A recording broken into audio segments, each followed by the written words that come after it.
Hey filmmakers, today we're going to take a look at the Feelworld F5 monitor and compare it to the SmallHD focus monitor so you can make a decision for yourself about what's the best monitor for you and the videos you're making. Last year, the SmallHD focus monitor took the market by storm. Seriously, it blew up and everyone was buying them and it was all the talk and all the rage.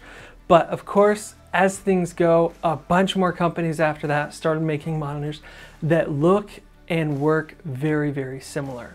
And that is where the Feelworld F5 monitor comes in.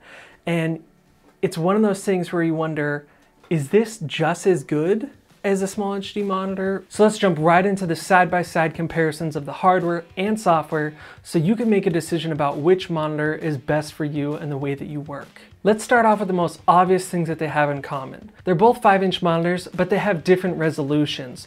The SmallHD has a resolution of 1280 by 720, whereas the Feelworld F5 has a standard resolution of 1920 by 1080p. So I was actually a little bit surprised to find out that this has a better resolution than a more expensive monitor.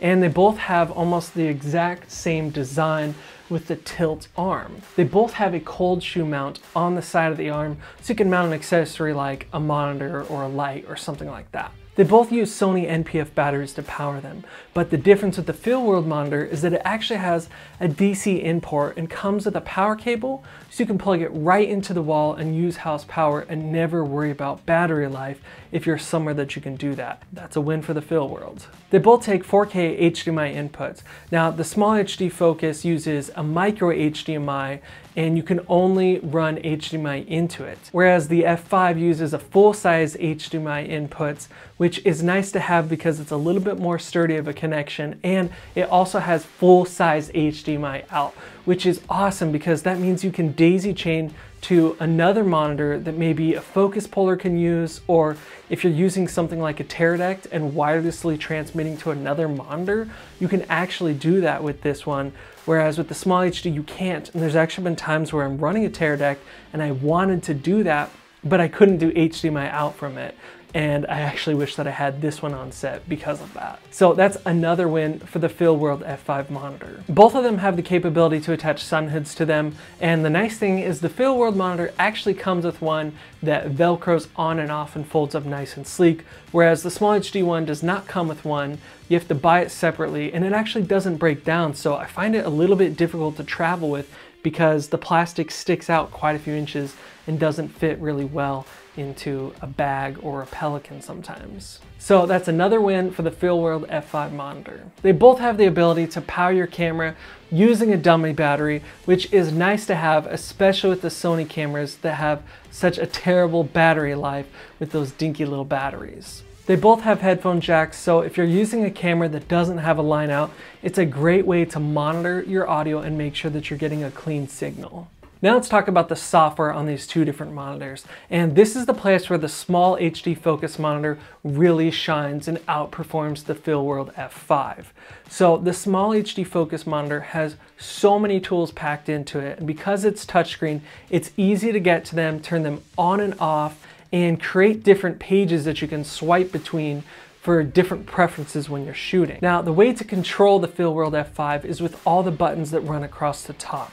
And you actually have to menu through everything left and right, up and down using these actual hardware buttons. Whereas on the SmallHD, the only button on it is actually the power button and the rest is operated by the touchscreen. I do find that I can operate a bit faster on the SmallHD, but it's not a deal breaker for me. So what software features do they both have in common? Well, they both have zebras so you can check for overexposure. They both have false colors so you can check to make sure that your skin tones look good and natural. They both have a 9 grid. They both have, the center marker. They both have multiple aspect ratios like 16 by 9, 1 by 1, and so on. They both also have the histogram as well. They both have focus peaking and the ability to change the color of the focus peaking. Some features that the SmallHD focus monitor has that the F5 doesn't are things like loading in LUTs.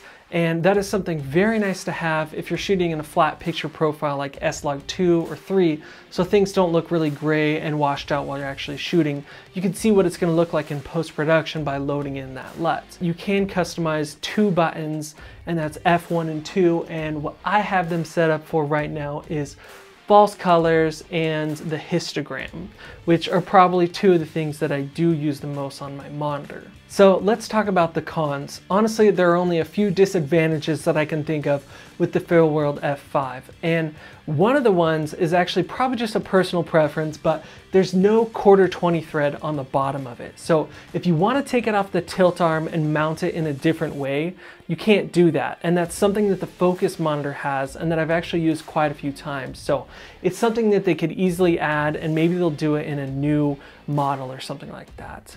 Another obvious disadvantage is that you have to use all the buttons to navigate through the menus, and sometimes it can be difficult to remember where everything is at.